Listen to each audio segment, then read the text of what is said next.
Olá, muito boa tarde. A gente abre essa edição repercutindo o caso da morte da pequena Sofia, aquela menininha de 3 anos que chegou numa unidade de pronto atendimento aqui em Ribeirão Preto com diversos sinais de violência e não resistiu.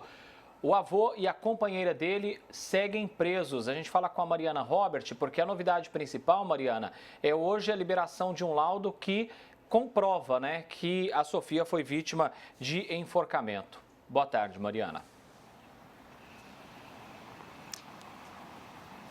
Exatamente, André, mas a polícia já teve acesso a essas informações. Uma boa tarde a você, boa tarde a todos. Esse caso absurdo que chocou Ribeirão Preto e toda a nossa região ganhou um novo e importante desdobramento hoje. José dos Santos e Karen Tamires, avô e companheira do avô da criança, estão sendo denunciados pela polícia por tortura e homicídio triplamente qualificado pela morte da pequena Sofia Emanuele, de apenas 3 anos. A perícia comprovou que a causa do óbito foi asfixia mecânica, ou seja, essa criança, André, ela foi esganada até a morte. Um absurdo, né? A gente fica revoltado com esse caso.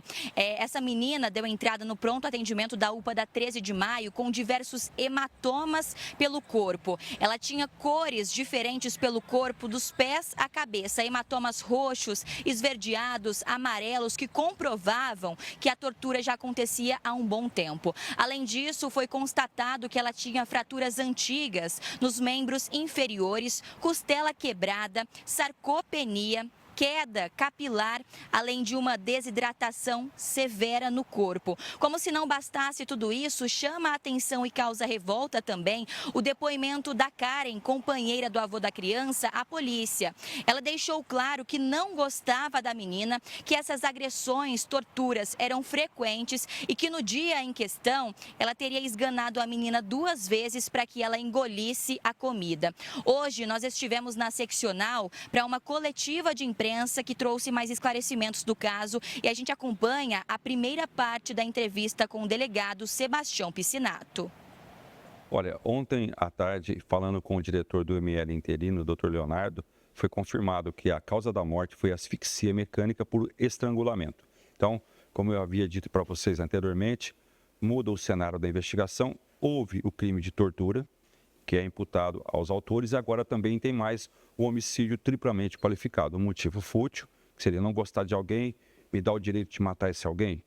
Nós tivemos a questão da asfixia, que é um meio insidioso e cruel, matar uma criança asfixiada, e também a possibilidade de defesa dessa criança contra os seus agressores. Então, é um crime gravíssimo, prevê uma pena até de 30 anos, com um aumento de 1/3 da pena por ser menor de 14 anos. Segundo o médico legista, foram encontrados aquele sinal notório de desnutrição, né, que era visível por qualquer pessoa, saberia que essa criança estava de alguma forma sendo ser viciada, agredida, privada de alimentação e de maneira reiterada.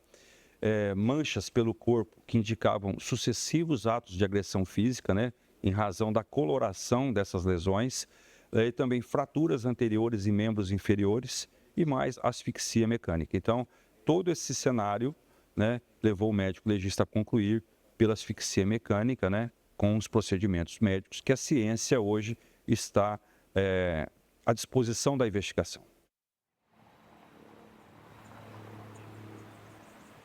Ainda falando sobre as investigações, a gente teve acesso à informação de que a avó e a mãe dessa criança são usuárias de drogas e o pai não consta na certidão de nascimento. Exatamente por esse motivo, quem tinha a guarda não formal da menina era o avô materno dela.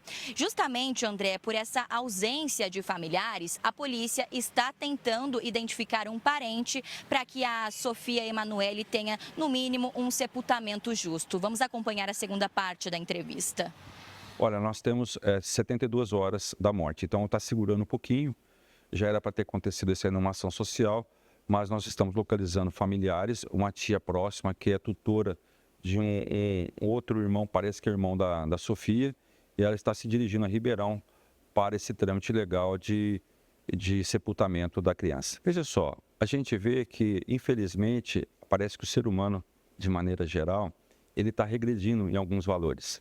há um desvalor com relação à vida, há um desvalor com relação ao próprio corpo. Elas não têm mais o respeito que deve haver entre o ser humano. Então, são situações que nós precisamos de evoluir muito, né, para um dia chegar num porto seguro melhor.